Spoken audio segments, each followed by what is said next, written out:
chapter, the very first one.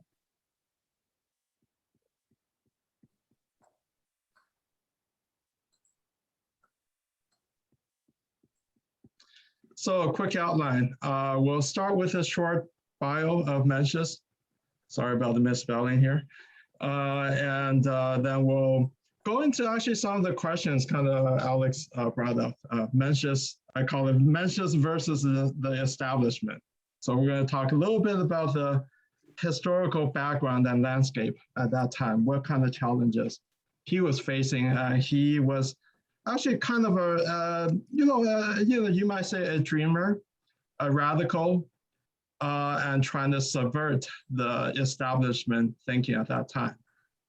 And what happened afterward? This I pose a question borrowed from Langston Hughes. What happens to a dream deferred? And this question will become a little more obvious, hopefully, as I proceed. And then we're gonna do 2 sections of the chapter. I was more ambitious. I wanted to really cover the whole chapter, but as I translated things, I ran out of time, so I picked what I thought maybe the 2 more substantive, most interesting ones. And then we'll open for discussion. So, as I normally often do, I start with the venerable book of the records of the Grand Historian, which was written only, I think, less than 200 years after Mencius. So this is not the complete chapter, so I'm picking the most important sections about Mencius. So here, I'll read it. Meng Ke, which is the actual name of Mencius, was a Zhou person. He learned from the school of Zisi, and Zisi was Confucius' grandson. Upon understanding Tao, he journeyed to work for King Xuan of Qi. King Xuan could not use it. He went to Liang. King Hui of Liang did not permit his teaching to fruition, seeing it as pedantically remote and wide of practical matters. I think this might resonate with Alex. At the time, the state of Qin employed Lord Shangyang. The result was the state amassed wealth and its military strengthened. Chu employed Wu Qi. End result, Chu defeated and weakened its opponents. King Wei and King Xuan of Qi employed the likes of Sun Zi, Tian Ji, and other feudal kings prostrated eastward towards Qi. At the time when all under heaven were preoccupied with horizontal and vertical alliances, valuing invasions and attacks as worthy and just, Meng Ke, instead, was narrating the virtues of sage kings Tang, Yu, and the 3 dynasties. Therefore, of whom he visited, none joined. He retreated to work with such students as Wan Zhang to annotate the books of poems, book of records, narrate the meaning of Zhongli, was a Confucius, and authored 7 chapters of Mengzi, his own book. When Duke Ling of Wei, so I'm skipping a whole bunch of stuff in the middle here and jumping forward to the commentary by the Grand Historian. When Duke Ling of Wei asked about battle formation, Confucius did not respond. When King Hui of Liang planned to attack Zhao, Mencius praised instead how the ancient Grand King moved his state Bing to escape invasion by the D nation. So what the commentary here is that the kings were interested in military victory, but the Confucianists like Confucius and Mencius, Confucius refused to even talk about it. Mencius even went beyond. Instead of not talking about it, he started praising ancient rulers who just moved his state away to avoid warfare. How can such ever be ones who aspire to pander to the mundane world, just seeking adopters? Holding a square handle and try to insert it into a round pit, how could it be accepted? So this commentary here is saying, basically, Confucius and Mencius were the types that held on to their deep beliefs. I refuse to pander to the masses or to the kings. And this is really, given the political landscape of the time, it was really like trying to fit a square peg into a round hole. So, before Pin started, I like to kind of like talk about the how well I totally agree. Alex talk about is naive, but after I read The Prince from Machiavelli, okay, so it's a very good comparison. Now, Machiavelli lived in the time, okay, Italy is just like a warring state in China. There's a different family, okay, bourgeois and Medici family, okay, that's his advice. Similar to Liang Hui Wang here, okay, the King Hui of Liang. He asked Mencius, okay, for advice.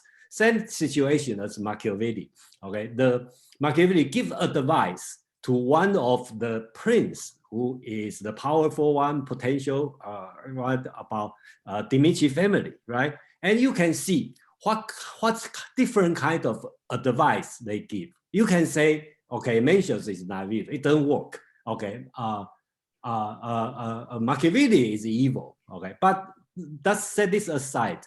The key point here is we can see what kind of different idea and what kind of person, what kind of courage you have to bring up this idea. Even he probably knows it's naive, but I think that's a comparison we can look at. You know, with the similar situation and two different advisors give the two different idea. Yeah, one is technical, one is moral. I think that's the key. Thank you, Jason. So it was interesting actually when Alex used the word dream.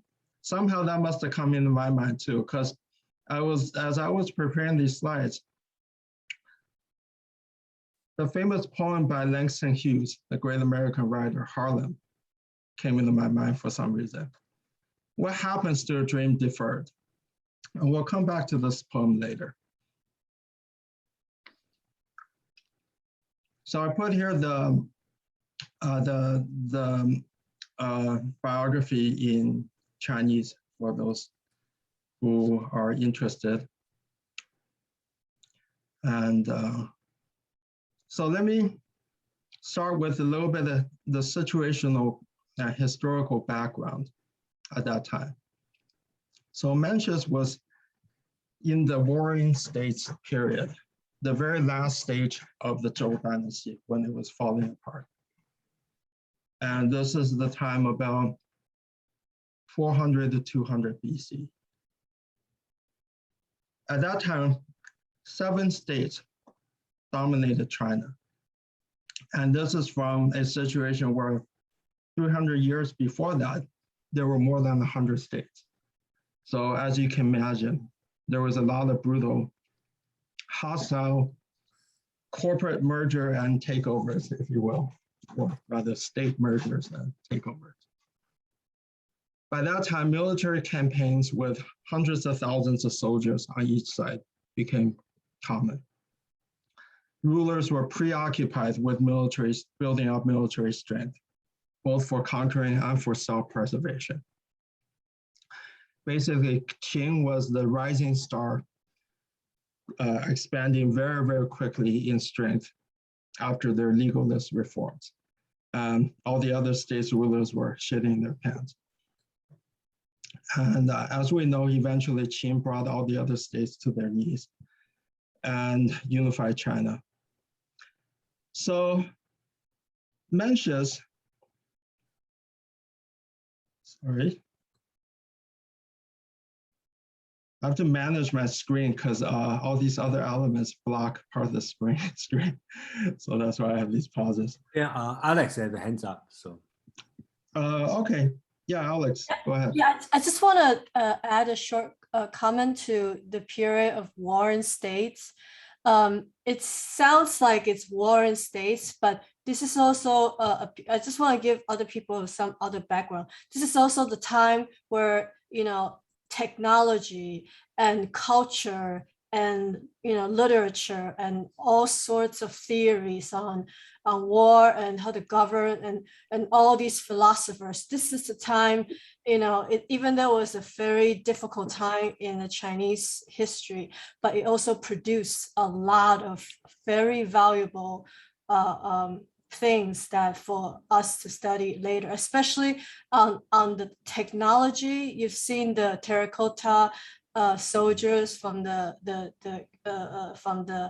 Qin tomb, but there are also many other inventions that time. So it's just a period of very inventive period where everyone wants to try their best to make the best of everything and win each other, as well as philosophy development. Thank you, Alex. That's exactly right. This is an age where generally considered the transition to Iron Age from Bronze Age in China. This is also the blossoming of the 100 schools of thought, really the golden period of ancient Chinese philosophy and thought. And standard of living, we believe, was actually very high relative to the rest of the world, even though there was a lot of warfare. And so Mencius, where was he from? So he's from a tiny little state called Zhou, really the size of about a county. You can see Zhou was later taken over by the great state Chu. And you can see Zhou is very near, not far from Qi and not from Wei. And we talk about King Hui of Liang. Liang is actually just another name for Wei. So Wei and Liang are the same thing. Liang is the capital, named the capital of Wei. And so a lot of times it was just called Liang. Okay. And so kind of extending a little bit of what Alex added.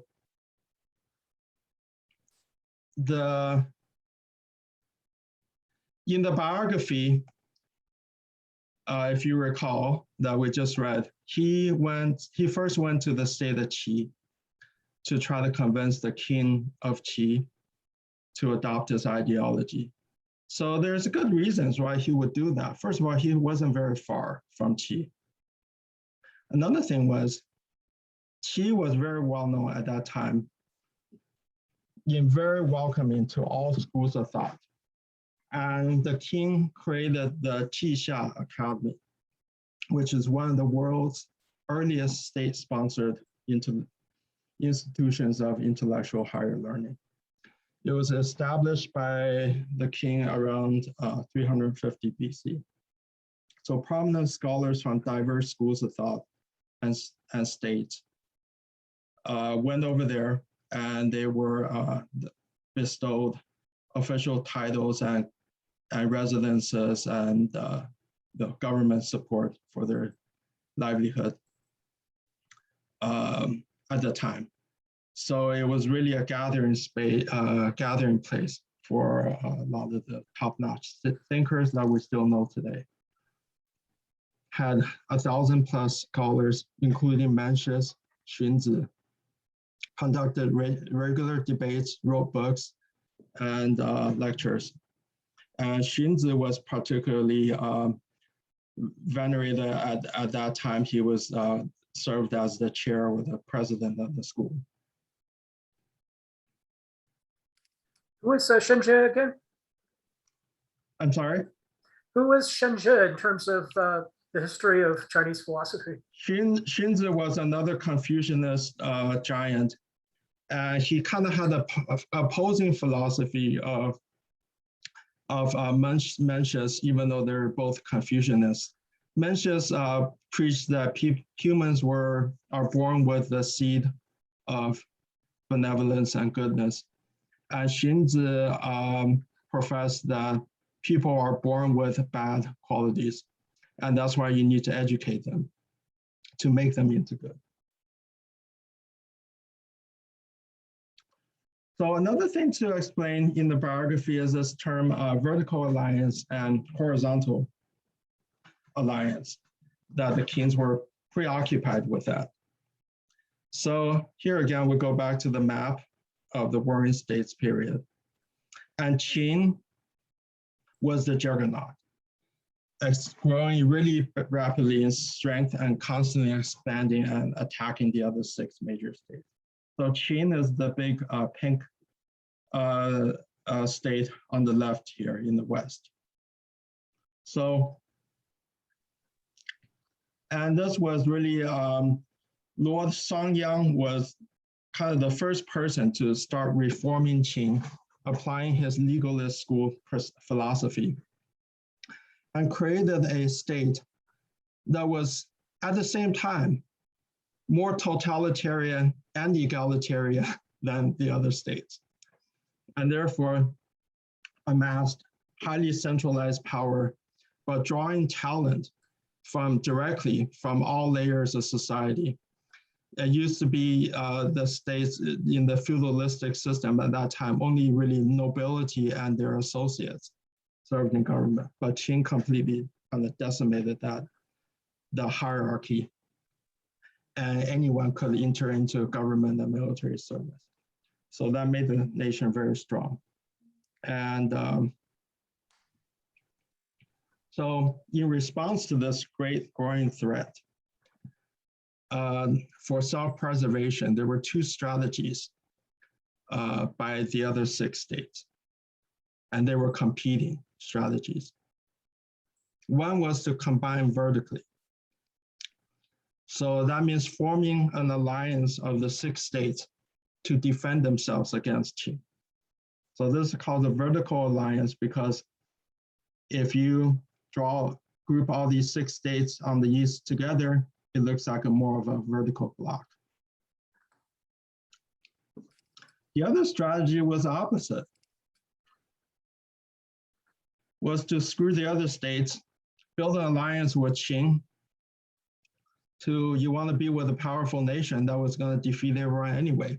So you might as well join the powerful one first, negotiate good terms, and hope that Qin will actually spare you and maybe even share some of the war loot with you. So that's called the horizontal connection. And it's called horizontal because if any of the states connect with Qin, you draw a line, it's more of a horizontal line. Did this change over time? Yes, it did. The horizontal and vertical? Yeah. So I'll get into a little bit of that right here. So at that time, let's go through some of these figures that the biography of the grand historian mentioned that were the power wielders of the day, the establishment that Mengzi was trying to go against. General and Minister Wu Qi. He was a major war philosopher, wrote his own book. He was often mentioned together in Chinese language with Sun Tzu. And at the same time, also a legalist philosopher. When he served for Wei, also Liang, aka Liang, he won many decisive battles.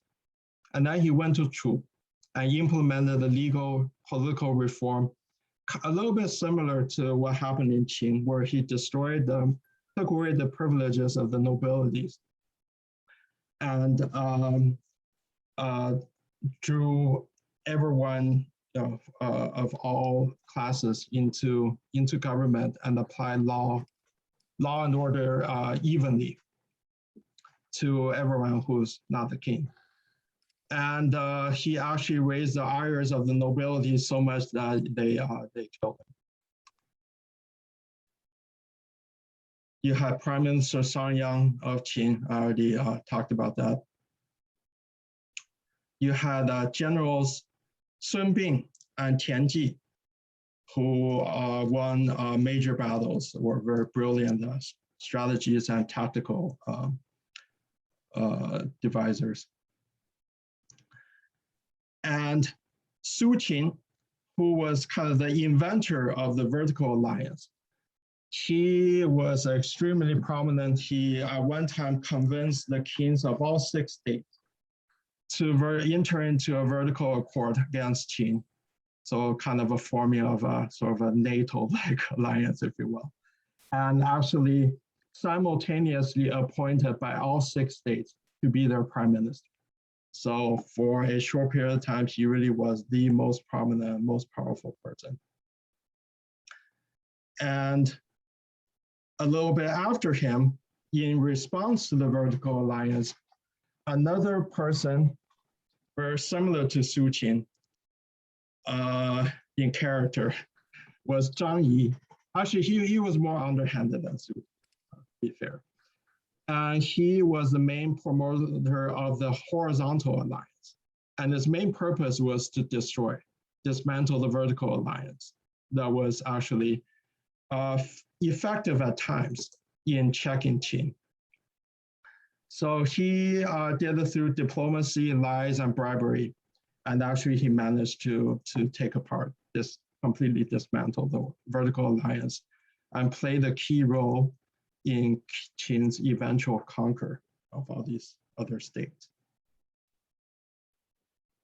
And where does Mencius fit in? Well, his lifetime was right about in between. So I listed these people kind of in chronological order. So Mencius is right around the time of Su Qin and Zhang Yi. So you see, these are the powerful people that he was fighting against, praising virtue to kings. And so Zhang Yi is quite a character. Get into him a little bit here, just to sort of show what kind of people that that Mencius was up against. So this from mostly from Wikipedia. Zhang Yi was a native of the state of Wei, the same as Liang. Zhang Yi studied under Gui Guzi and learned politics and foreign relationships. After Su Qin died, Zhang Yi left Gui Guzi and arrived at the state of Chu. He received a severe beating at a banquet in the house of a minister of Chu when he was wrongly accused of stealing a gem. It is said that on his return home, he said to his wife was very worried, thought he was half dead. And he said, no, there was only one thing I wanted you to check. He opened his mouth and said, see if my tongue is still there. His wife laughed, checked, and declared that it was safe and sound. He excitedly called out, that is all I need. He then went to the state of Qin in 329 BC and saw King Hui of Qi, who had earlier rejected Su. King Hui accepted him as a high minister. And in 328 BC, he led a successful campaign against his native state. So his own state, he invaded, by which Qin acquired a large part of Wei. He later bamboozled Chu, I added this part, Chu, into losing large tracts of territory. So this is the kind of people that were winning the favors of kings, okay?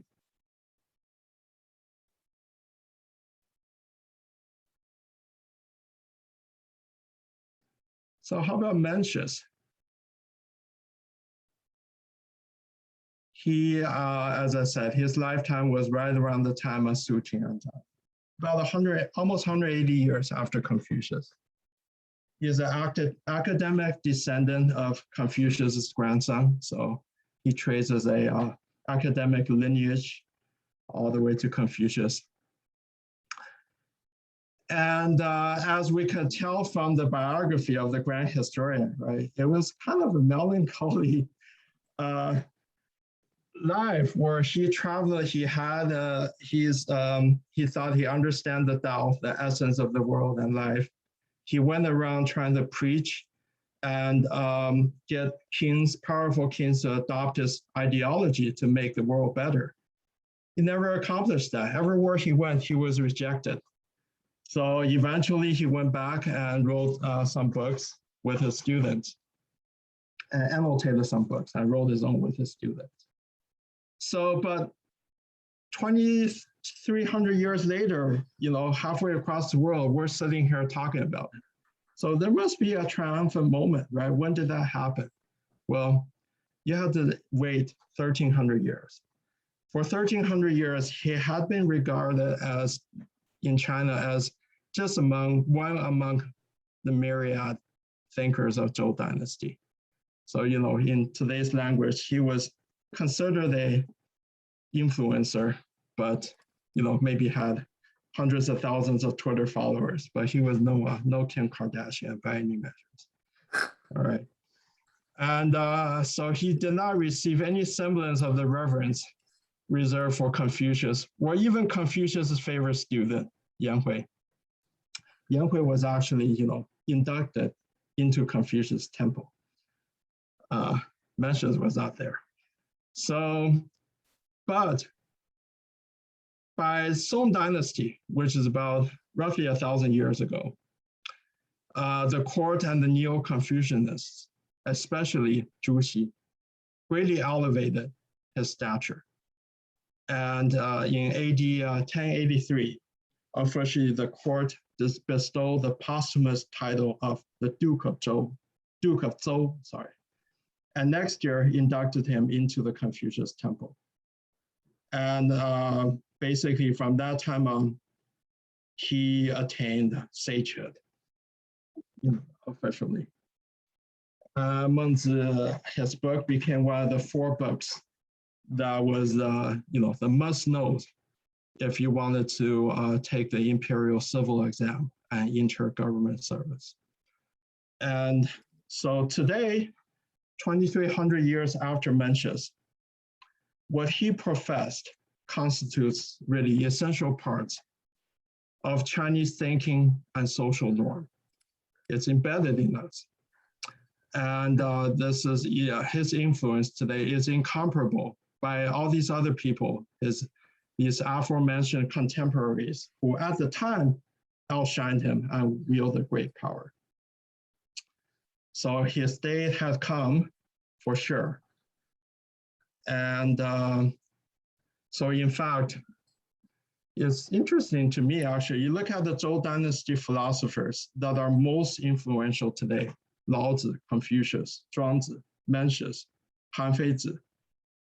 They tend to be come from the most humble ranks of society and really lacking in material accomplishment. Confucius were similar to Mengzi. What he set out to do, he never accomplished, basically had nothing to show at the end of his life. But today, they're the most revered and influential. With Sun Tzu being a notable exception. He was actually a powerful general at his time. I think Joe has a hands up. Do you want? Oh yeah, Joe. Yes, Pin, but isn't the reason that they are so revered because they never actually put their philosophies into practice? And therefore, that's the reason, like, oh, these guys were really great, but it was never done. Yeah, that's a possibility. That's an interesting, interesting observation. So, but in some ways they were done, but I'm not sure if it's done the way they envisioned. So I don't know, Alex, you have a quick comment?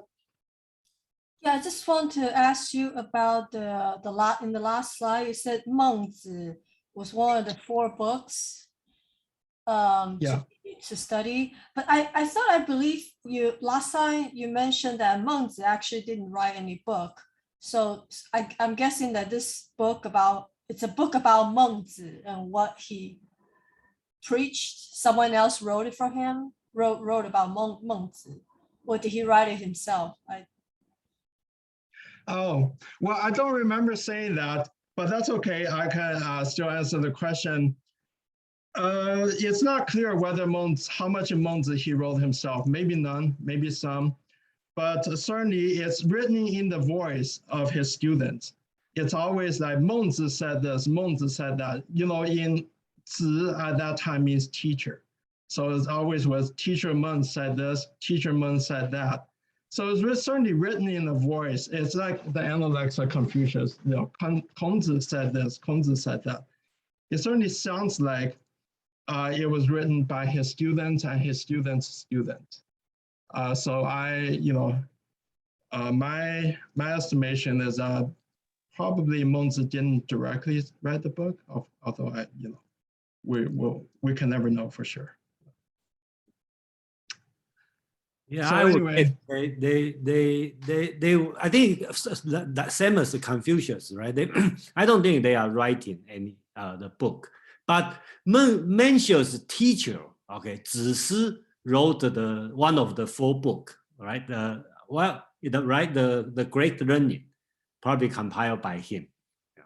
Is that right, Pin? Do you agree? I can't remember if Zhongyong, the Way of the Ming, or the Great Learning. Yeah, one of those. I think the Great Learning is written by Mencius' teacher and Zheng Shen, Confucius' youngest student, I think, right? And I think these two wrote the Great Learning, and then So if you read this chapter and then read the Great Learning, you will see a lot of same tone because it's written by Mencius' teacher. Okay, so I will introduce Great Learning, someday. It's also very interesting.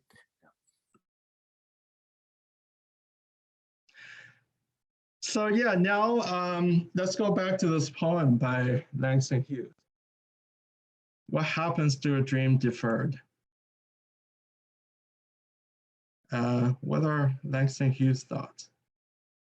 Actually, would someone do me a favor? Any volunteer to read this? Maybe Madeline would do it.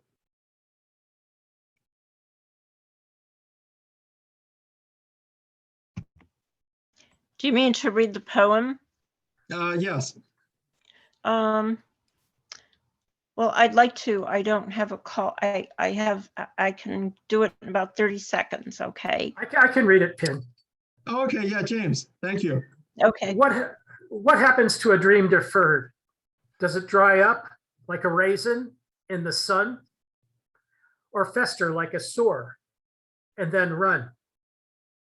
Does it stink like rotten meat, or crust and sugar over like a syrupy sweet?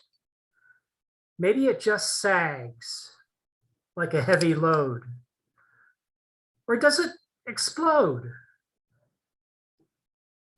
Thank you very much.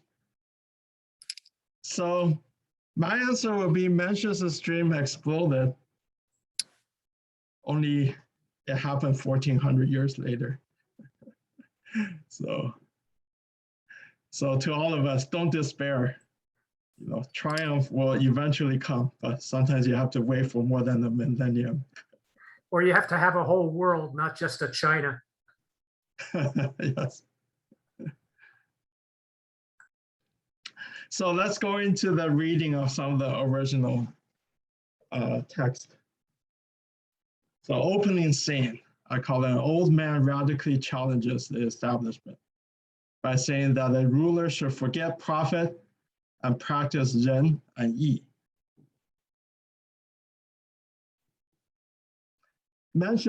So these translations, I tweaked them myself because I find some of the stuff is wrong, in my opinion. So, okay. So Mencius saw King Hui of Liang. The king said, "O gentleman who has come undeterred by 1,000 li of travel." So a li is about 300 meters. "Surely you have something that will profit my state." Mencius replied, "Why must your majesty speak of profit? I have only Ren, which roughly means humanity or compassion, and Yi, roughly meaning righteousness, to offer. When the king says, 'What would profit my state?' senior officials say, 'What would profit our clans?' Rank and file and commoners say, what will profit ourselves? Superiors and inferiors compete for profit, and the state is in danger. In the state of 10,000 shen, often translated as chariots, one who murders the ruler shall be the head of a family of 1,000 shen. In the state of 1,000 shen, one who murders the ruler shall be the chief of a family of 100 shen. Owning 1,000 in 10,000 and 100 in 1,000 is nothing to belittle, meaning that they have quite enough. But if righteousness is deferred and profit comes first, they will not be sated without resting from others. There never has been a person of Ren who leaves behind parents. There never has been a person of Yi who puts his ruler last. May your majesty too speak of only of Ren and Yi. What need is there to speak of profit? Joe, you have your hands up. You have a quick comment? Yeah, just a really brief comment. Is it that since he believed that people were inherently good, but that they needed to cultivate that goodness, that benevolence or wisdom, or is it that he felt profit would pervert that wisdom or that benevolence, and therefore pervert people, and the system itself would actually make them instead of make them good, actually draw them away from nature and make them more selfish?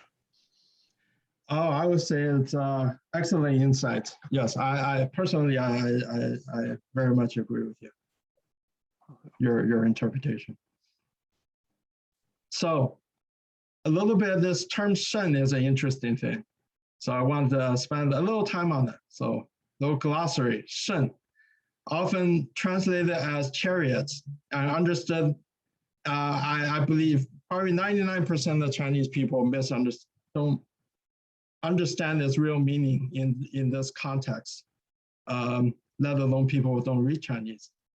So yes, it does have a meaning that's like chariots, but here in the context, it really means a lot more than that. Here is, when it's used in this sense, and it's used a lot in ancient texts, so I think we should understand this. Shen is a measure of integrated state strength. Its origin is in Zhou Dynasty. A community of about half square miles is expected to contribute the following to the state: 1 heavy chariot, 3 armored officers, and 72 infantry soldiers. So a state of 1,000 shen, at least theoretically, was able to mobilize 1,000 heavy chariots, 3,000 armored soldiers, and 72,000 infantry troops when they waged war. So at that time, the few really major states like Chu and Qing were often referred to as states of 10,000 shen class.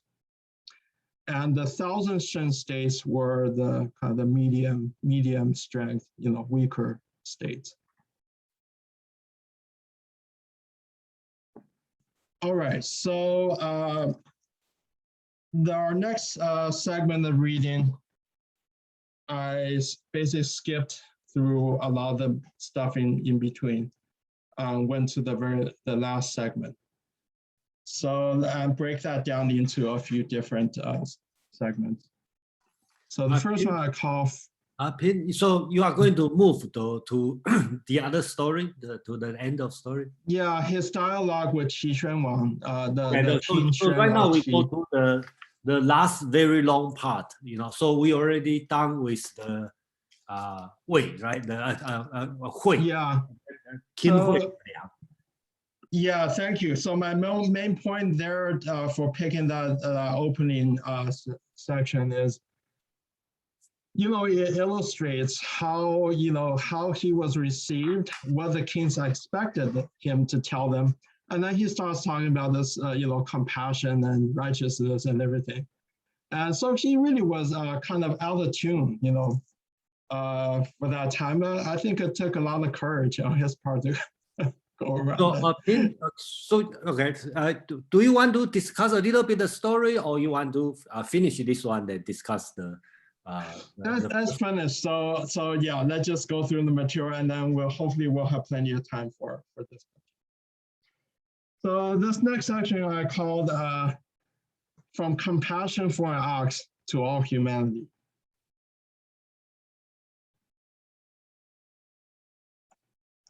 So this is when he went to the state of Qi. He saw the king there. So the king asked him, what kind of qualities are necessary for real kingship? I skipped over some parts. So basically kingship, this word I should explain a little bit. So in Zhou dynasty, you have all these states. And originally only one state, Zhou, which was the nominally supreme state that ruled all of China at that time. Only that ruler could call himself king. All the other ones were various different feudal ranks like dukes, marquises, things like that. So here, kingship used almost kind of like a verb, sometimes meaning that someone who could unite all under heaven. And when Confucianists use this word, it has even a different meaning, that someone who could justly, through proper means, unite all under heaven. So this is what the theme here. So the king asked him, so what, you brought up this concept, and I'm not familiar with it. So what does it take, first of all? So Mencius said, if you become a king by taking care of the people, no one can oppose you. So the king was a little intrigued, said, is someone like me capable of taking care of the people? Mencius said, sure. And the king said, how do you know I can? We just met. So Mencius replied, I heard this story from your servant, Hui. He said that you were sitting up in the main hall, and the man walked past the lower part, leading an ox. You saw this and asked, what are you doing with the ox? He replied, we are going to consecrate a bell with its blood. You said, let it go. I don't have the heart to see it frightened to see its frightened tremor, as though going to a place of death without crying. The man then answered, shall we forego the consecration of the bell? You said, how can it be forgone? It's sacred. Substitute it with a goat. Mencius then added, I don't know if this is a true story. The king said, indeed it is. Mencius said, if you possess this heart, you are capable of true kingship. The people all thought you were miserly, but I firmly know your sympathy. The king said, you are right. Yet the people really thought that I was being miserly? Even though Qi is remote and small, how could I begrudge an ox? I simply didn't have the heart to see its frightened tremor, as though going to a place of death without crime. That's why I replaced it for a goat. Mencius said, my king should not think it strange that people thought you were stingy. You changed a large animal for a small one. So how could they know your real motivation? If you were really pained as it's innocently going to execution, what's the difference between an ox and a goat?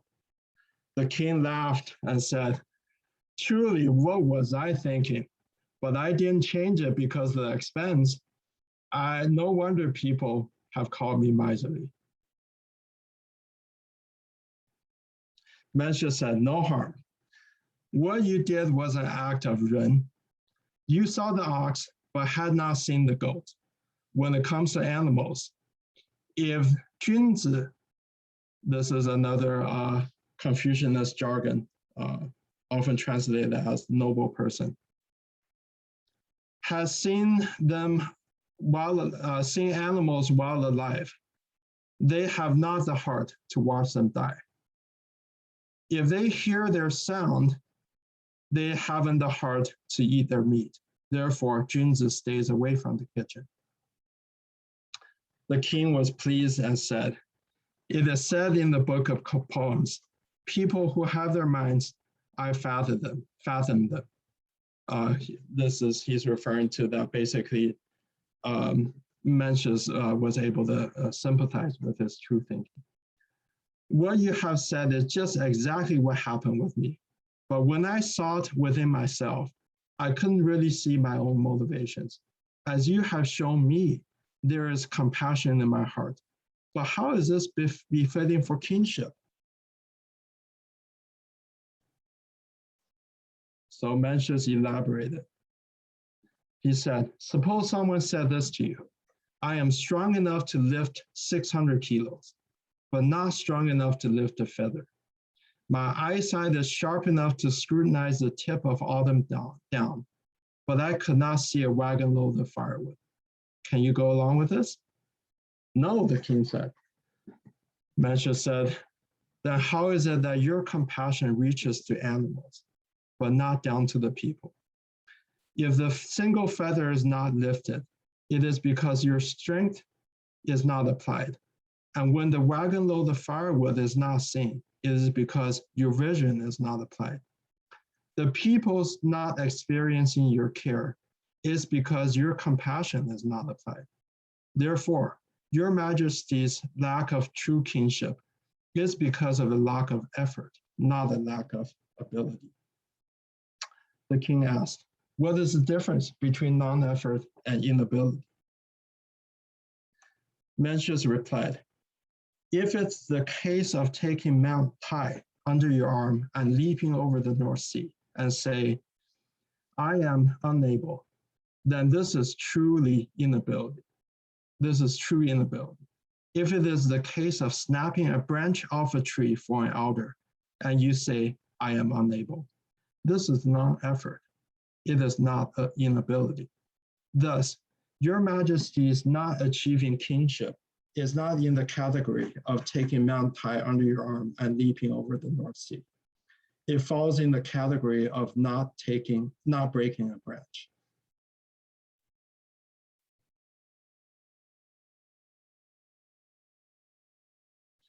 Take care of your own elders. Extend the same to others' elders. Foster your children. Extend the same to others' children. You will operate the kingdom in the palm of your hand. The book of poems says, the king's example affected his wife. It reached to his brothers, such that he could manage his clan and his state. It simply speaks to applying such heart to others. Thus, extending compassion enables one to protect all within the four seas. That's another ancient Chinese expression, all within the four seas, meaning basically the whole continent, all the land, or entire China. Not extending compassion, one has nothing to keep wife and kids safe. The superior thing that ancient people had on us is none other than this. They were simply good at extending their deeds.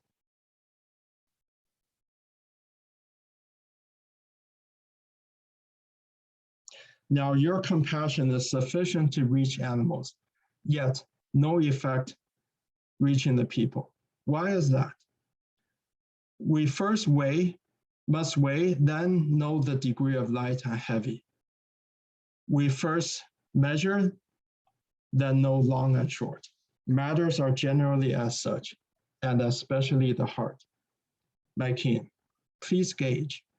Is it that you must build up your armaments, endanger your officials, and instigate resentment with other feudal rulers, and then you will satisfy your heart? The king said, No, what joy do I have in such? I do it seeking my truly great desire. Mencius said, may I hear about my king's truly great desire? The king smiled and did not speak. So he was a little embarrassed to share. Mencius continued, is it that the rich and sweet delicacies are not enough for your mouth? Is your wardrobe of winter and summer clothes not enough for your body? Or do you not have enough vibrant visual pleasures to satisfy your eyes? Do you not have enough music for your ears listening? Or do you not have enough servants and concubines to serve before you? All your ministers can certainly supply these sufficiently to you. So how can you still want more of these? So this is a rhetorical question here. He knew this wasn't the answer. The king said, no, I don't want these. Then my king's great desire can be known, said Mencius. You want to expand your territory, make vassals of Qin and Chu, descend upon China, and calm the 4 surrounding nations. Use this surrounding nations refers to the, today we call the barbarians surrounding the heartland of China. Using what you have been doing to get what you want is like climbing a tree to catch fish.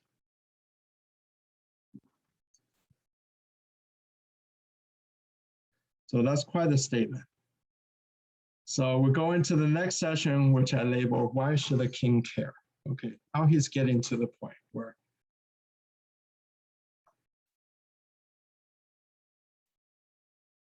the king said, no, sorry. The king said, is it that bad? Mencius said, even worse. If you climb a tree to catch fish, even though you won't catch a fish, there will be no peril after. Doing what you have been doing in pursuit of what you want with all of your might, there surely will be peril. The king said, may I hear why?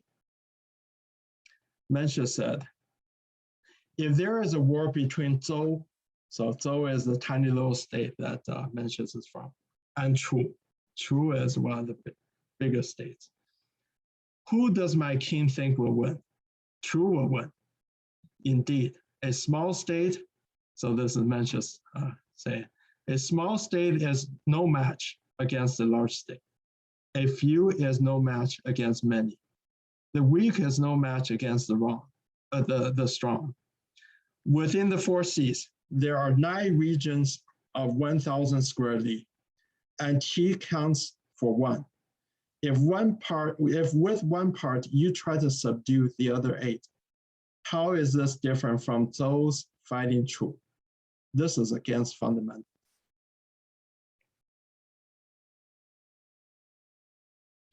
Now, if you initiate a government based on Ren, all the officials under heaven will want to stand in my king's court. All who tills will want to plow my king's fields. Merchants and traders will want to store their goods in your marketplaces. All the travelers will want to set out on your roads, and all under heaven who wish their rulers to fall ill will come to cry on your shoulder. Who can defend against such a ruler? The king said, I am dull-witted and unable to progress to such goal on my own. Please support my aspiration, instruct me with clarity. Even though I am not so sharp, please give it a try. So at this point, he kind of got the king in his hands. He's seems to have convinced the king to get him on his side. So Mencius continued, said,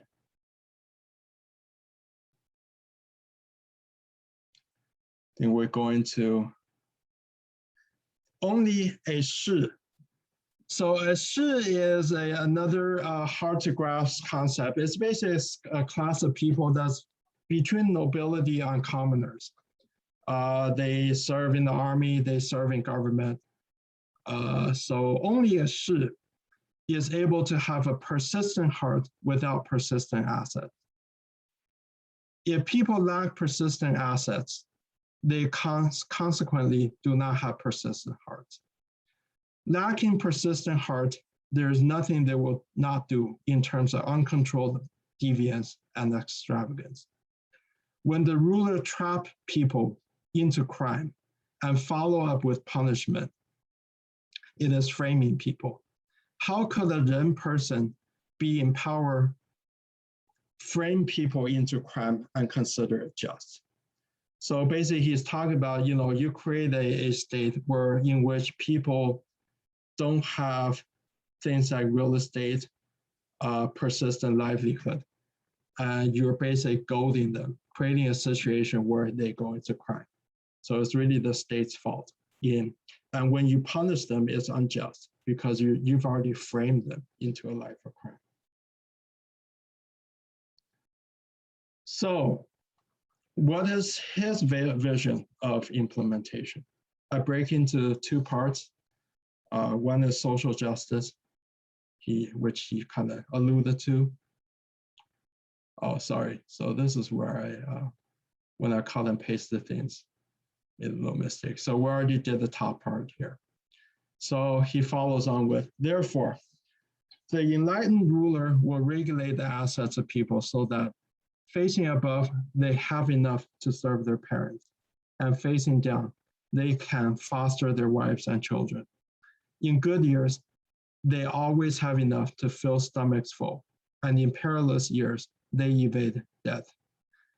Then you goad them toward goodness, because it will be easy for them to follow suit. As it stands now, you regulate assets of people such that they look above and do not have enough to care for their parents. They look down and do not have enough to foster their wives and children. In good years, they suffer constantly. In perilous years, they cannot escape death. They don't have the wherewithal to even avoid death. What luxury do they have to cultivate Li, right, and Yi, righteousness? Part 2, I labeled it sustainable livelihood. It's part of his vision. If you really want to execute the right way, then return to the fundamental. If mulberry trees are planted on homes of 1 acre, 50-year-olds can wear silk. If you do not pull men away from their homes for battle, to miss the breeding times of chicken, suckling pigs, dogs, and swine, 70-year-olds can eat meat. On 20-acre fields, do not deprive people of their cultivation and harvesting times. A family of 8 need not fear hunger. Carefully tend to education in local communities. Teach the meaning of filial piety and respect for elders. And the gray-haired will not be seen in the streets carrying heavy burdens on their backs. There has never been a state where the elderly wore silk and ate meat, and the people are neither hungry nor cold, where kingship was not achieved. So here we conclude. I throw out some possible discussion topics, but we don't have to use them. These are just teasers. What do you think of Mencius's concept of extending compassion? Mencius spoke of the state framing people into crime by deprivation of livelihood. In the intervening sections that we skipped, Mencius discussed at length about crimes of the state and policies, saying that they are tantamount to killing people with knives and leading beasts to eat humans. You have any thoughts about that? What do you think of Mencius' model of sustainable communities? And what do you think of Mencius' rhetorical effectiveness? So I am done talking. Thank you so much for staying with me with this very lengthy presentation, and let's discuss. Thank you.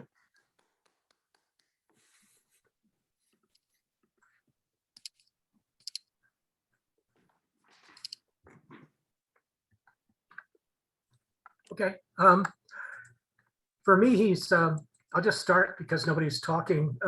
He's kind of ringing a lot of bells. The compassion extended into politics, yes. Framing people into crime by deprivation of livelihood, yeah, it's a racket practiced by government, and it needs to be eliminated, especially in the United States where I live. Mencius's the idea of a sustainable community, correctly governed. I guess I'm not sure. That's probably the one I don't see that clearly. And then the other one is the rhetorical effectiveness. Absolutely, very rhetorically effective. I think that's why he eventually became one of the commemorated sages. So that's my opening remark. Thank you. You know, I have to say, I live in the city of, well, the area of LA I live in, and there are a lot of homeless people all over. So this chapter comes into my mind a lot, and part of this reason why I picked it, I suppose. Anyway, so TC Do, please chime in.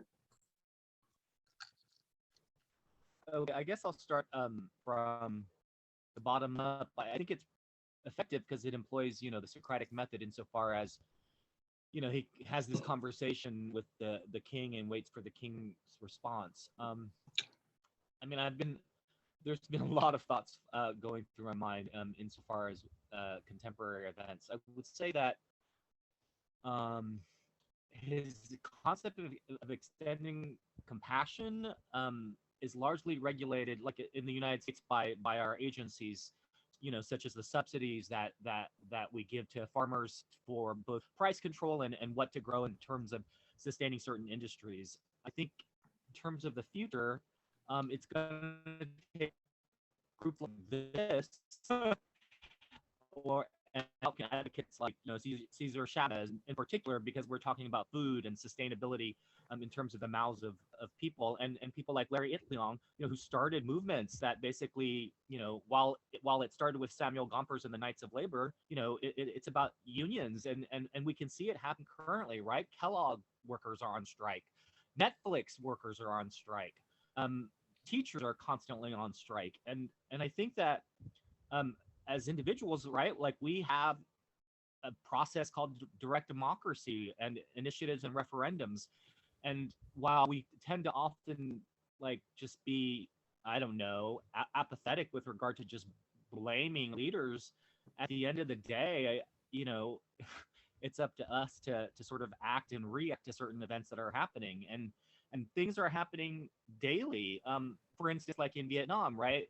There's been a report by Amnesty International where both Facebook and Google, right, are complicit, are held complicit in terms of censorship of criticism of state media.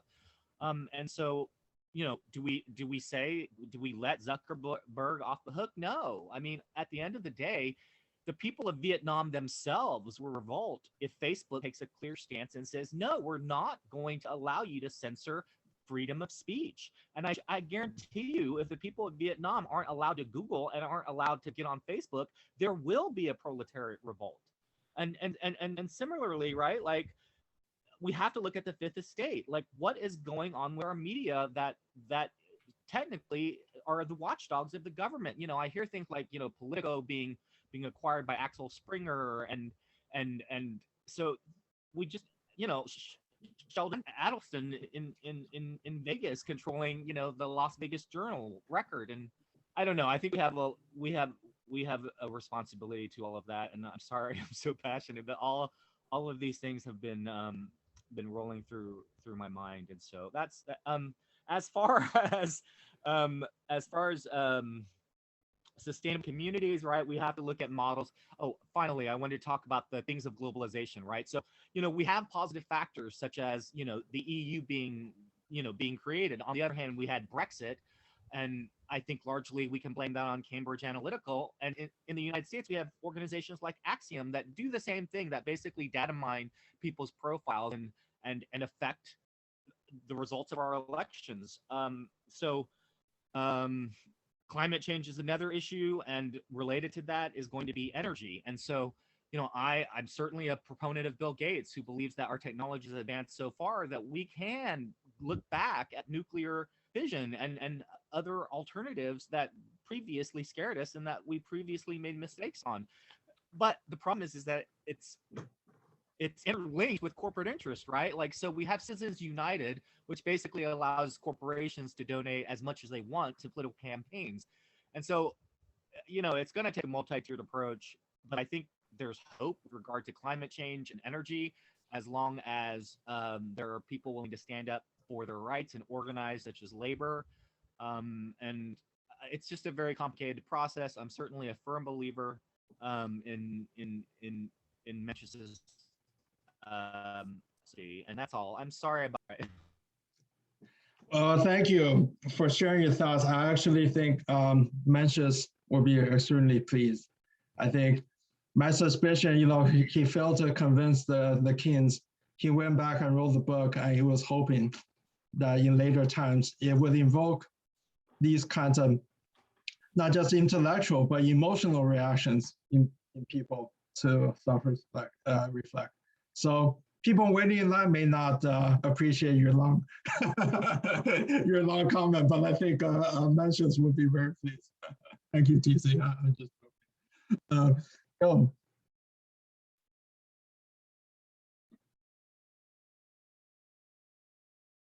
Joe? Yeah, okay, so I'm going to shift it just a little. I'm not going to tackle your discussion topics. That's fine. The difficulty I had was he's referring to the past. I did read the whole thing, what you asked us to read, but he doesn't give concrete examples of the past. He's talking about legendary states when things were always better.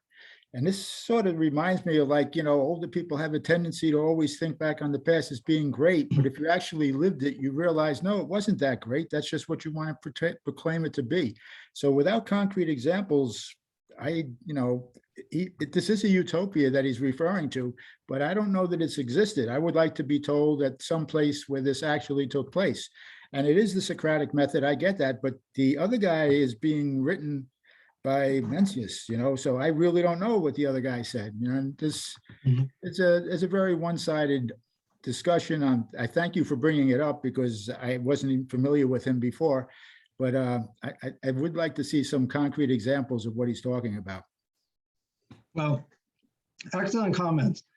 And that is actually, you might enjoy reading Xunzi, Hanfei, because that's their attack. Mencius, especially Hanfei, that's his attack on Confucianism. And he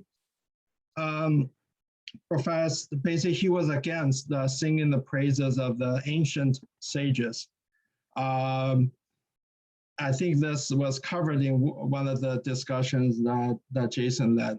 And he made very strong arguments that he's basically saying that even these ancient kind of utopia existed. It was a different time when people were sparse, population was sparse, so resources were abundant compared to population, and people didn't have to fight over each other. And we now live in a different world. So these things, it's not worthy going back to the times of great antiquity. So anyway, thank you for sharing the criticism. Joe, the other Joe. Yes. Thank you for presenting. It was a great presentation. And I mean, and then the one thing I was going to bring up is this idea of scale. I do, believe in the ideas themselves. I think that there is a personal responsibility when its citizens are actually, and especially in America, where citizens are incarcerated at an extremely high rate compared to the rest of the world, where it's put people in a bad position so that they act out in a different way, in an adverse way against society. But I when I was going through it, I do worry about the level, like I was wondering if there were any specific examples as well. That was one of my points, but also the ability to scale this philosophy as far as governing, you know, in the modern world. I mean, I think certain technologies make things possible that weren't possible before. But I at the heart of this is that, you know, he believes that everyone is good and benevolent, as I think I'd mentioned already. Therefore, you have to put together a system that allows people to find their become closer to nature. And I don't know if that system has ever been invented yet. I haven't seen it. That's the bottom line. That's the problem that I see. So like that's why the what Joe brought up with the idea of examples. You know, every system has flaws. So I don't, you know, that's just my only point. Yeah, excellent points. You know, in defense of Mencius a little bit, I think we tend to focus on that part, the sort of the positive part of what he said. But the negative side, we should consider also.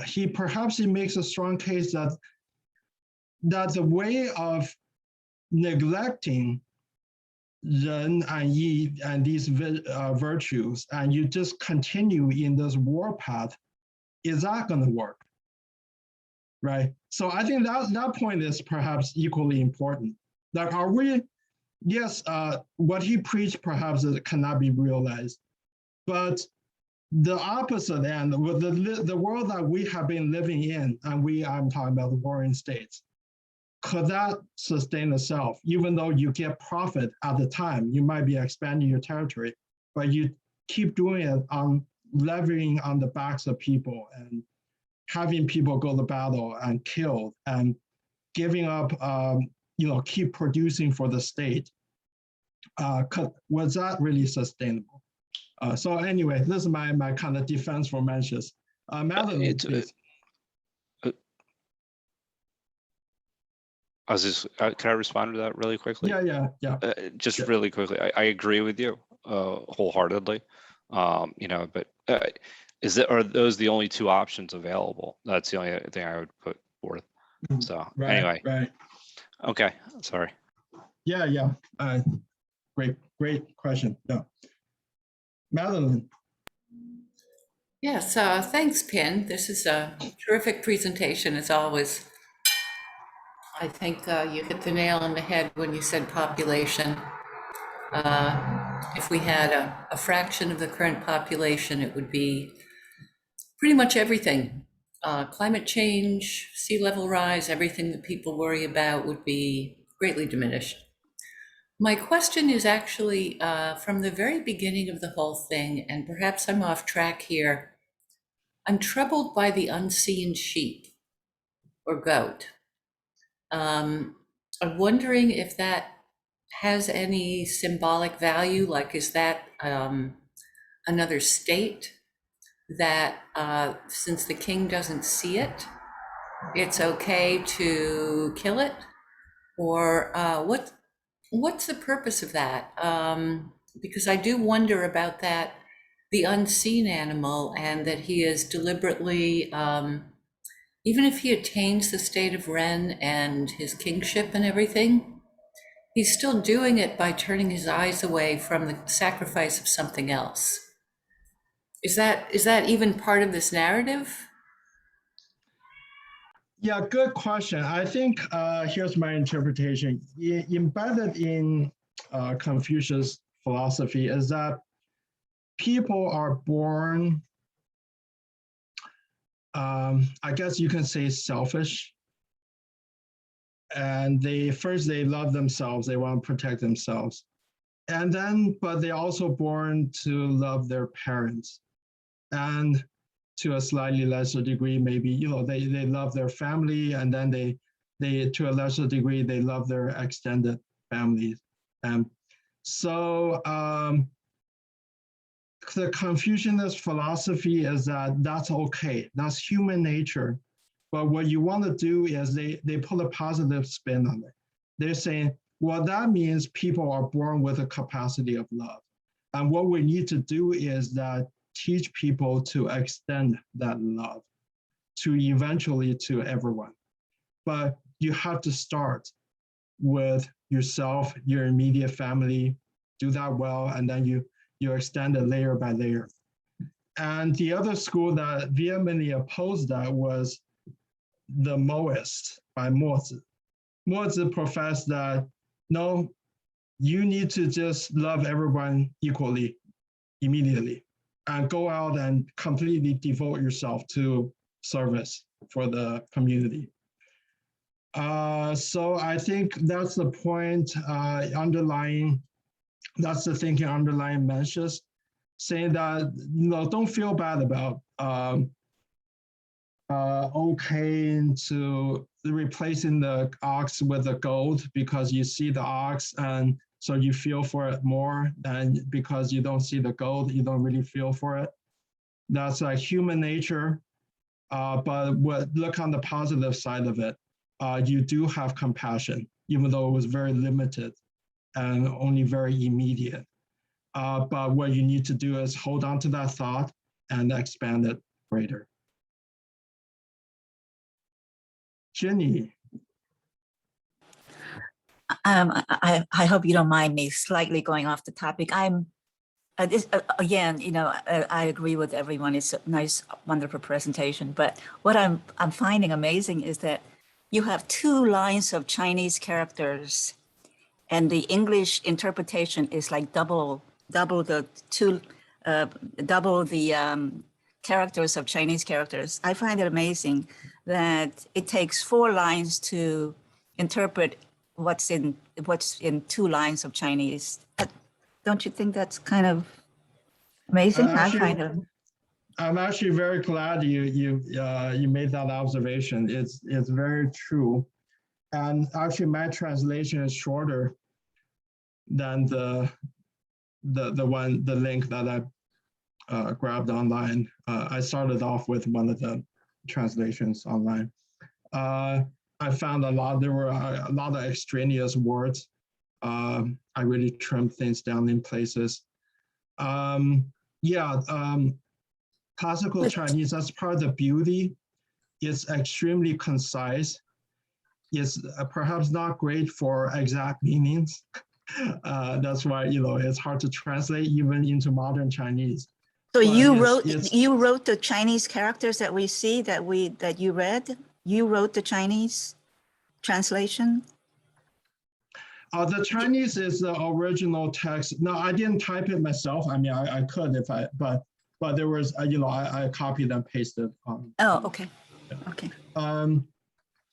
So yeah, ancient classical Chinese is very concise. It imparts a certain beauty to it. It's almost like everything is kind of like poetry, in a sense. Yeah. James? Yeah, thank you. I guess I wanted to go back on one of my statements before. I said that Mencius's model of sustainable communities, I sort of get that idea now. It's somebody mentioned the lake that Mencius, that Liang, I don't want to say it wrong, Liang Ji had said it had built, and it was it's an example of a park, a public park. And he was being praised by Mencius for that idea to extend, to make sure that the public park was extended to the entire public, and that it was and why it was so productive. It was exposing the people to a heightened state of nature, which is somebody sort of brought up that idea, and that's actually in the text.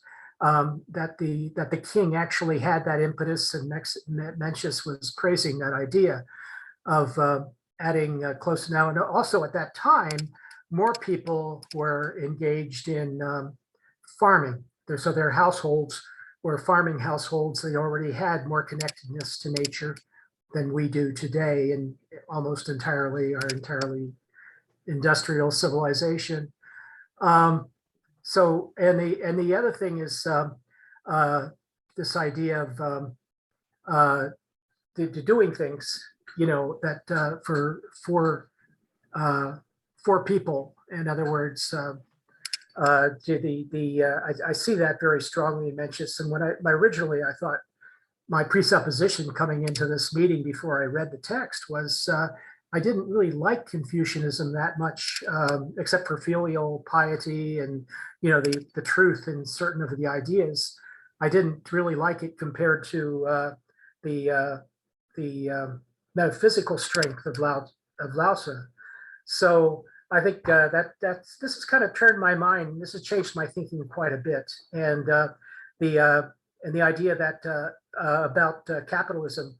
In other words, he's not condemning capitalism. He's saying that if the king is thinking of his own pecuniary interests when he judges, in other words, his virtue, if he thinks that his virtue is based on his capital gain, then other people in other circumstances will try to imitate that. And this will end up, this amount of greed in this whole society will end up in chaos.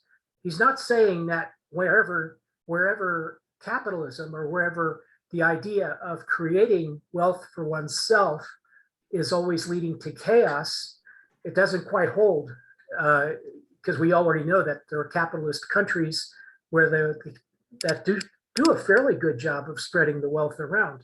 So the idea of someone, the idea that he's condemning here is the idea of someone according to his level, trying to accumulate wealth according to his level, as opposed to someone someone just in general of being interested in extending wealth, being interested in sharing wealth. That would be a true virtue. So I think that is Mencius's point, not the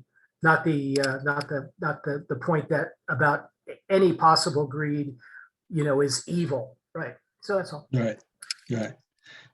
Yeah, thank you. A lot of great points and insight. Also, thank you for bringing up some of the parts we skipped, because it's really too bad I cut them out. There's also about kind of sustainable, not growth, but not taking too much from nature, and nature will always supply you. When you go into the forest, only cut down 10% of the trees, don't cut, most of it down. And when you don't cast fine mesh nets in the lakes, then you will always get fish. But of course, this goes back to the population too. Does that also imply that you have to have a population that's not growing too much, or standard of living? Right now we live in the world with kind of populations projected to stabilize worldwide after a couple of decades, but the standard of living is exploding. How sustainable is this? I don't think the population is the enemy. That's my personal philosophy, and I think that would be a poor interpretation of what's being said here. Right. Alex, and then Kevin. Yeah, I want to comment on the last story. The last story I see actually maybe Mencius was actually contradicting with himself. I think it's an extension of what the last gentleman was saying. Because specifically, in your slide, it says if there's no persistent assets for the people, they will have no persistent heart to be loyal to the king. So where is the line between persistent asset and actually the very first story when they talk about profit?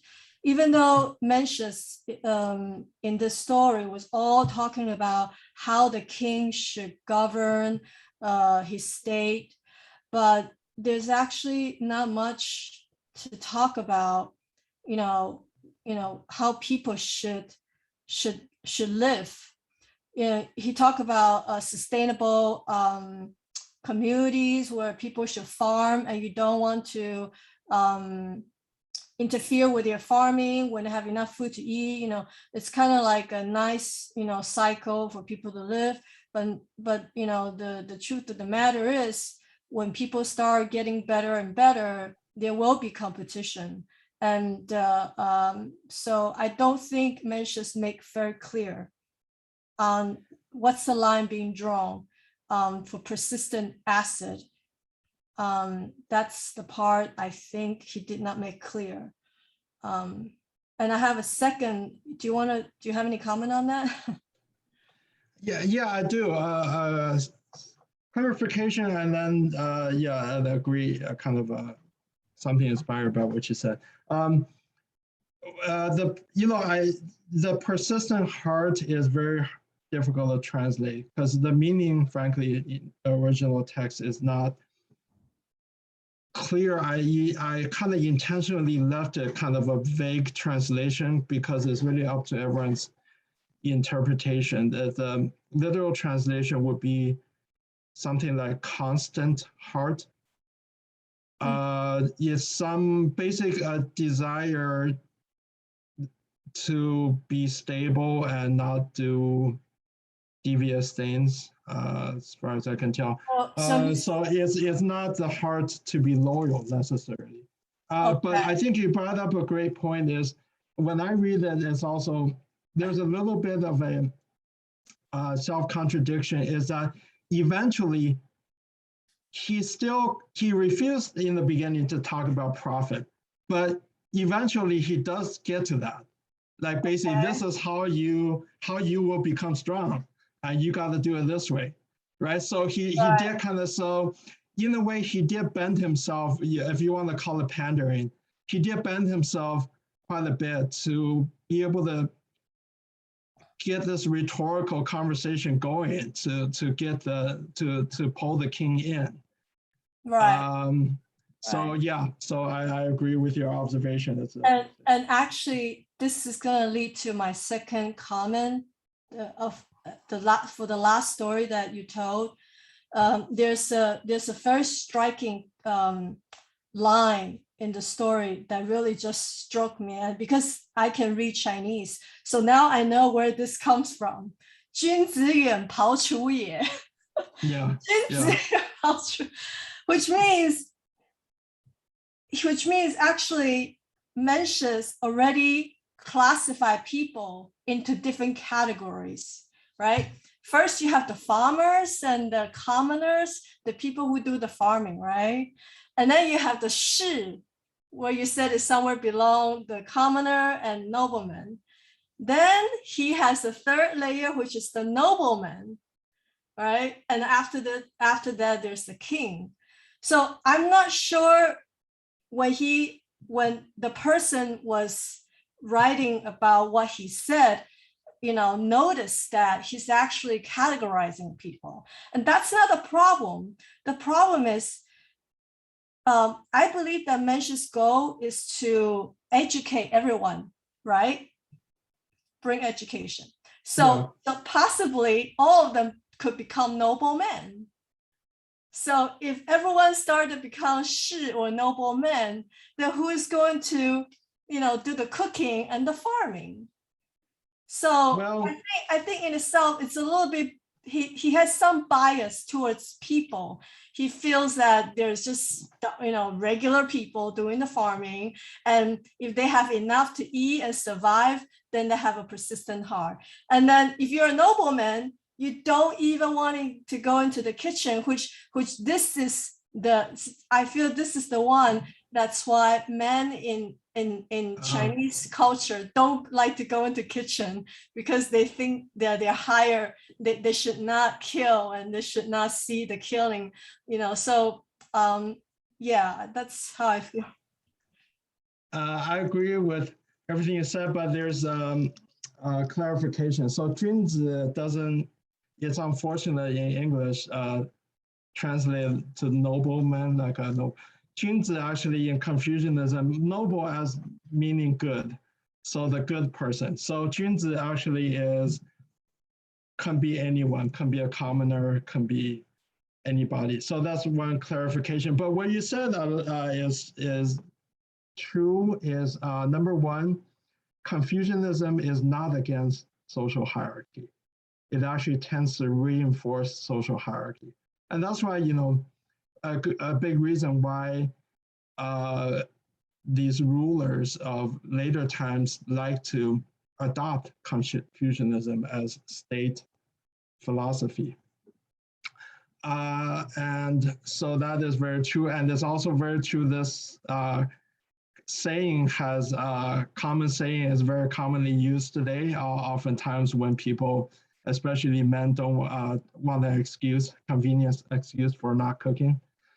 So that is true. Yeah. Kevin.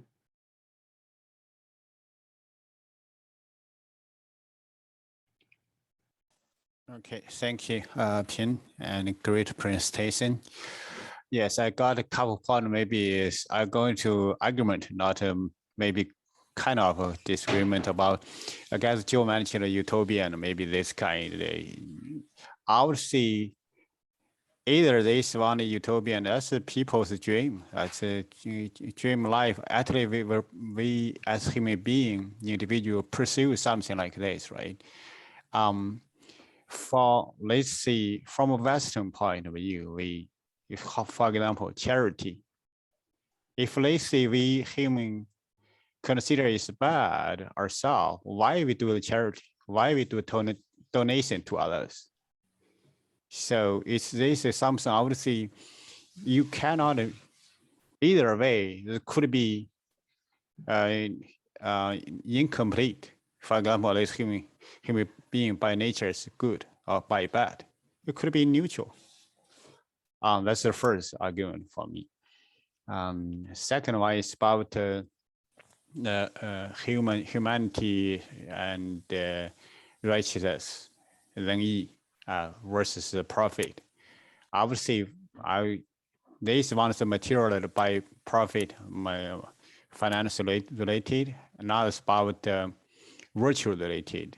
So it's hard to get both sometimes. And from kingship perspective, what's the benefit? If let's say from staging of a war, like a warring state possible, that's like a sin, like less sin. This is the power, military side. That's a benefit for the king. That's why from Confucius, Mencius, travel everywhere. Nobody feel kingship like their idea. So they like they want to rule the whole world, which means China all the time. And when let's say the society is stable, obviously Confucius come. Social order, that's build, that makes sense. The last one I want to do is about if you take care of the only as the common people will do the same for others. This is a practice I would say the value actually promote this in China, even in India. But for example, we consider 4 generations stay under one roof. That's the beautiful thing, psychologically. And maybe the time, the lack of wealthy, you share the room space.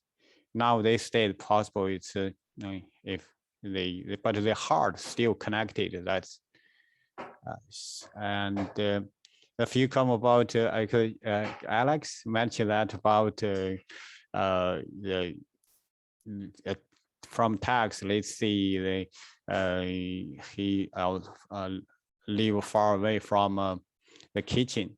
I would question you, who kill those? Where's the meat come from? Normally, it's a man done the job. So it's debatable, from that. Thank you. Thank you, Kevin, for sharing your thoughts. Yeah, let me kind of answer what Alex talked about the persistent, how do you say, persistent asset and persistent heart. I think that here in Chinese, 无恒产必无恒心. That means asset probably means the land, right? I think that means the land. So land, yeah, real estate. Yeah, the real estate. Okay, so I think here the logic here, if you don't have the land, you are not going to stay here. Your heart, I think the heart is stick with the land. So during that time, all the state, they try to attract more people. More people means more resources and more soldier you can draft. So he talked about if people don't stick, there's no land for people to stick with, the people are not going to stick here for a long time. I'm not saying it's right or wrong, but basically I think that's just a technical answer to Alex's question. Why this, he put this sentence. Yeah. So sorry. Go ahead, Alex. Alex, do I answer your question? Yes, because I think it clarifies the fact that this is a political speech, not really about how people, how people live in a society. His comment is about, persistent asset so that it would benefit both the state and the king, right? It's not really about profit. No, I at least I don't see this way. I see Mencius is talking about try to convince the king, right? Yeah. So you need to let the people stay, okay? Because they have the stable, in today's view, a stable job, and people are going to stay here. They're not going to leave, right? So yes, and actually I find that a consistent theme in Mencius, the reading that I made, that I read, that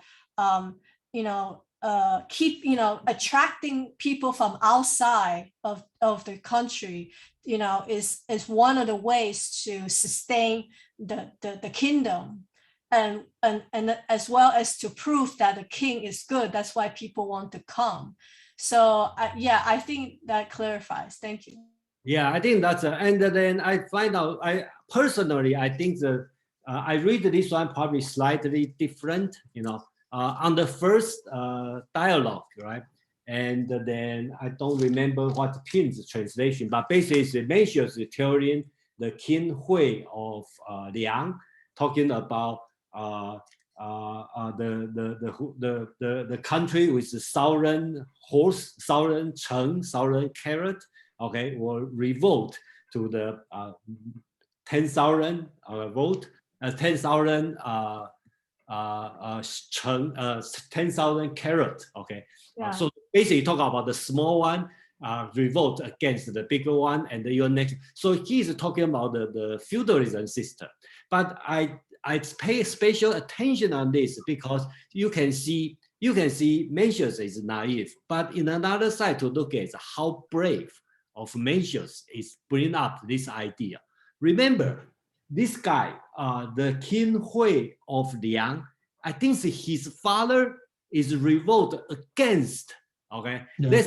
That time have a big state called Jin. Okay, so his father or grandfather, I don't remember. Basics is one of the minister, okay, work for the Jin. They have 6 powerful family working for Jin. Jin is the greatest state, okay, in China at that time.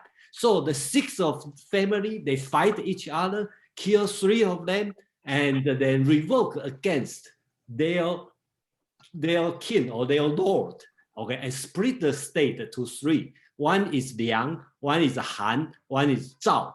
Okay, that's become 3 states, and they fight each other.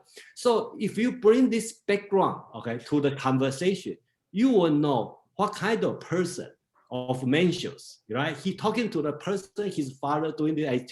He started telling this story. The behind the scene must be like your grandpa or your father did this, and right now you are worried about the people under you are doing the same thing. What's the problem? I think that's if you bring the background, he instead of thinking he's naive, he probably quite brave. Yeah, thank you very much, Jason, for bringing that history.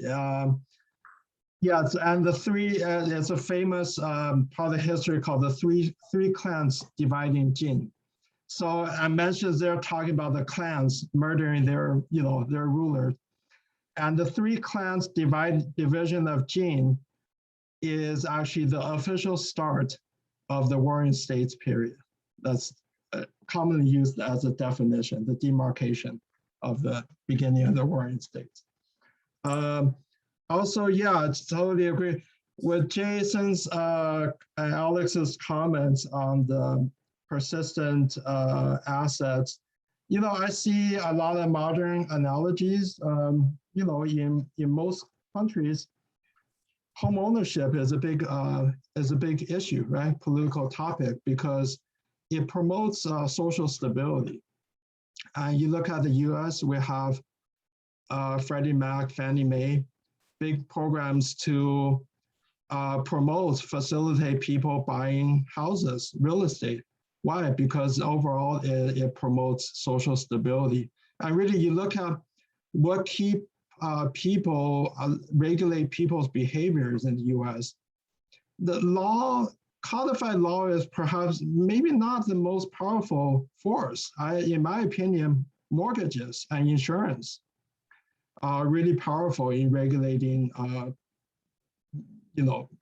people's behavior and living patterns and everything. So anyway, just some thoughts to throw in there. Anyone else?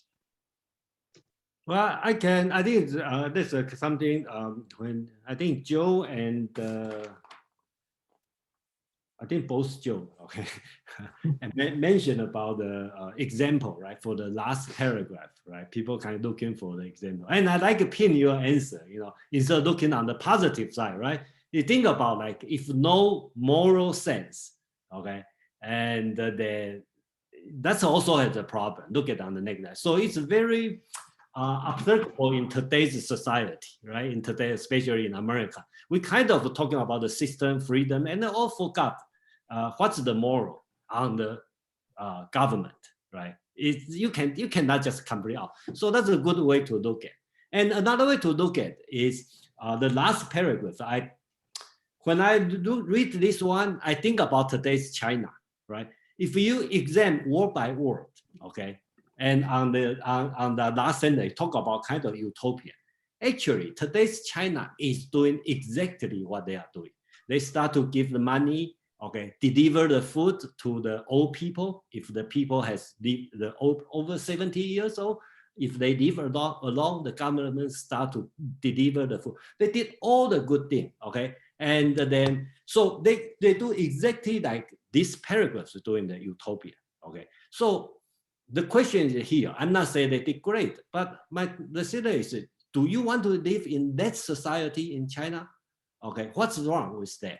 Okay, so I think that's a big question. We probably make sense to read today, okay, because they did the right thing. If you take the Mencius, you read the last paragraph, everything China is doing is this. And look at what we are doing in America. Probably a lot of things, we talk about homeless people, we talk about people on riot, we talk about social issues, we talk about a lot of things here, okay? So do you want to stay in America or stay in China? Okay, I think that's a big question we have to think about. If you choose to stay in America, why? That means Mencius is wrong, or I think that's my thought. Yeah. Well, I don't totally agree. No, I agree with the points you make and the questions. I think number one, the question is not so much do we want to live in China, is do people in China want to live in China? And if you ask that question in China, I don't believe China is doing everything that's on this sheet. China overall is still not really a wealthy country if you talk about per capita income. And there's huge disparities.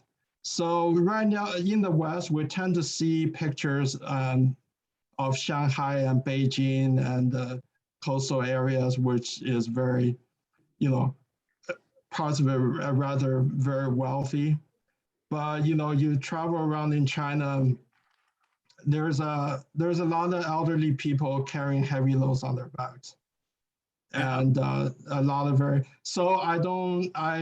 I disagree with the evaluation that they've really achieved. I'm sorry, I should make it clear. Okay, my statement is speak on the mouth of the Xi Jinping's mouth. Okay, in his mouth. You're Xi Jinping's spokesperson. Okay. Yeah. I'm Xi Jinping's spokesperson. They're not opposing.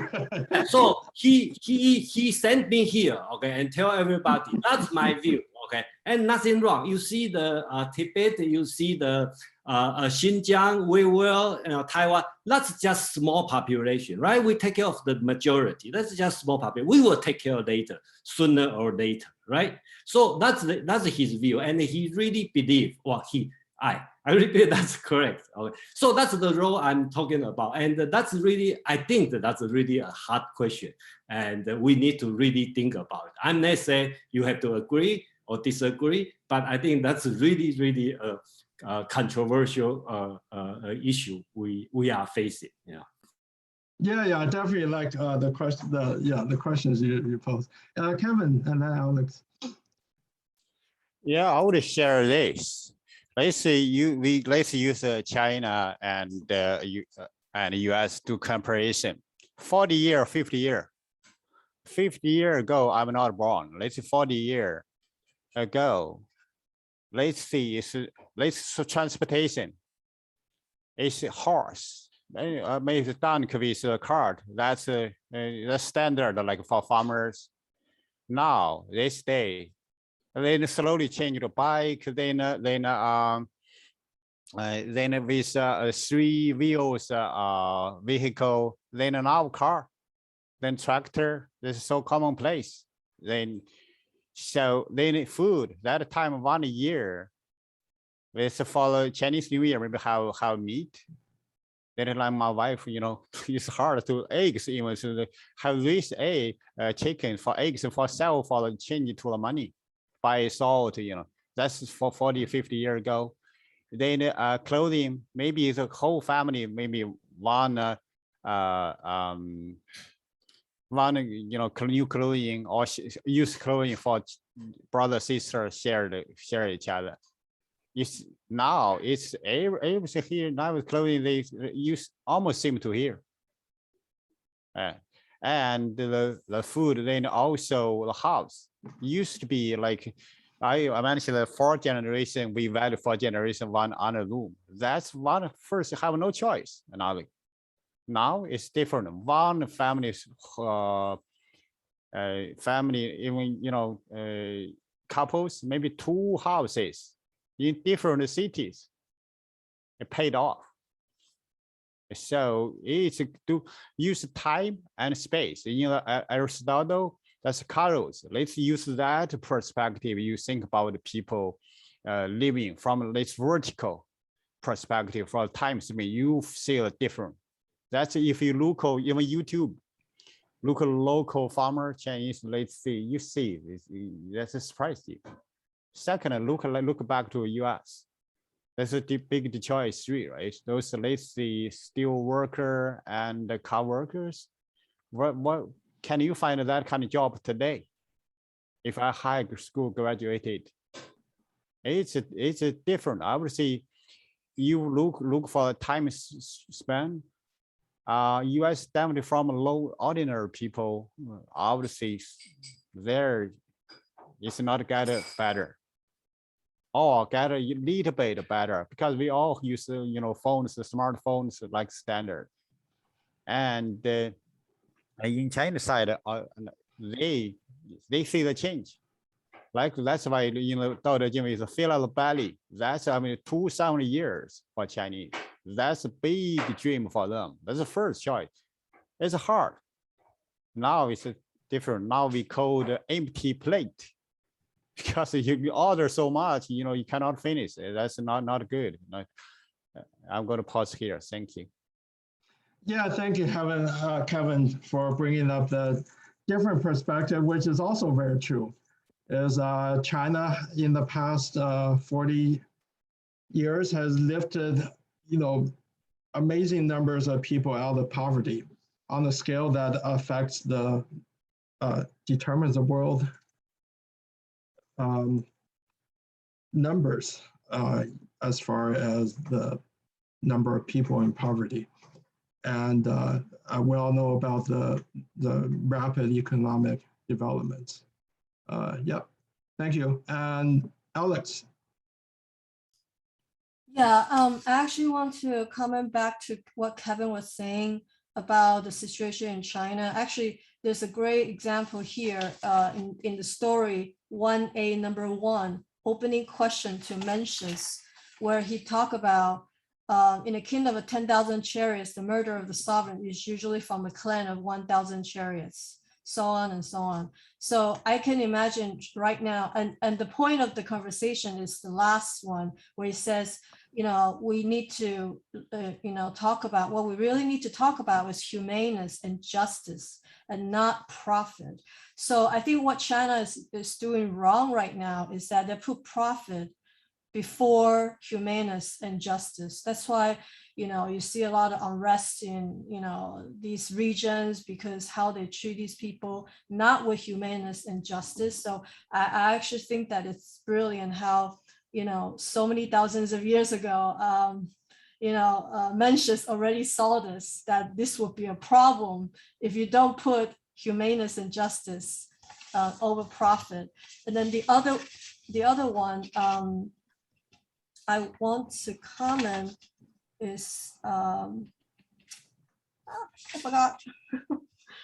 Yeah, the other one that really struck me actually also while I was reading, it's actually related to the story that we just said, that I just mentioned, the humaneness and justice before profit. And then I want to relate it to story number 5, War with Jin, that the humane man has no one to oppose him, 仁者无敌. So now I know where this phrase comes from. So I think he made I think Mencius, even though you can say that he's utopia, but some of his points are real. I think it's really valid even today. That if you treat people right, normally, usually, you should be able to achieve peaceful society. So yeah, that's what I gather. I think these 2 points, even today, it's valid. Thank you, Alex, for sharing the great thoughts. Kevin. Yeah, thank you, Alex. Bring the justice or human rights or freedom. I still use time comparison. When I was child, I cannot remember what I speak like. I have a life like not. It's maybe it's depends on God. It depends on the sky and the earth. Like I got my mom's put him from that angle. My dad a little bit sensitive of the words, because he experienced a lot of cultural revolution, those things. So now these days, I would say people can talk a lot of things. As long you don't let's have purposely insult the CCP, I would say, that lots of people we didn't as now, because my research is interested the local people, especially my brother sister. I grew up from the rural area, so talk to personally, not from let's say big city, Beijing or Shanghai. That's different angle. Even there, and for freedom. Like I cannot imagine. I'm after graduated, I can go to Canada and then visit, study and learning, then stay here. So it lots of change. It's a vertical way, think about that. Another way is about for example, their own life change. Local people, what they care about. The word, that's another language itself. What's the freedom for them? What they want? That's a totally different our interpretation. Thank you. Thank you, Kevin. Yeah, I agree with